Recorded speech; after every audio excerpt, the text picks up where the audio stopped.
Hi everyone, আজকে তোমাদেরকে দেখাবো কিভাবে তোমরা একটা দুর্গা ঠাকুরের মুখকে কাজে লাগিয়ে একটা কালী ঠাকুরের মুখে রূপান্তরিত করতে পারো। তো তার জন্য সবার ফার্স্টে ঠোঁটটাতে একটু জল দিয়ে ঠোঁটটা ভিজিয়ে নিতে হবে।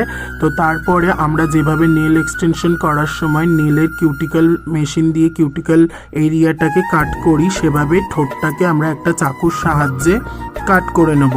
তো খুব ধীরে ধীরে এই কাজটা করতে হবে, যেহেতু এটা ঠোঁট আর খুব সূক্ষ্ম একটা কাজ, ভালোভাবে করতে হবে। অনেক সময় স্লিপ খেয়ে হাতে লেগে যাওয়ারও ভয় থাকে, তো খুব সাবধানে তোমরা এটা করে ঠোঁটের নিচের অংশটাকে কাটবে, কেটে জায়গাটা ভালোভাবে পরিষ্কার এবং ক্লিন করে নেবে ঠোঁটটা, যাতে একদম পুরো তোমার কোনো বুঝতে অসুবিধা না হয়। তারপরে একটা মাটির ছোট্ট জিভ বানিয়ে ঠোঁটের যে অংশটা তোমরা কাট করলে সেই জায়গাটায় বসিয়ে দেবে, দিয়ে জল দিয়ে পলিশ করে দেবে, ভালোভাবে ঠোঁটটাকে সেট করে দেবে। দিলেই দেখো কত সুন্দর একটা মা কালীর মুখশ্রী তৈরি হয়ে গেল।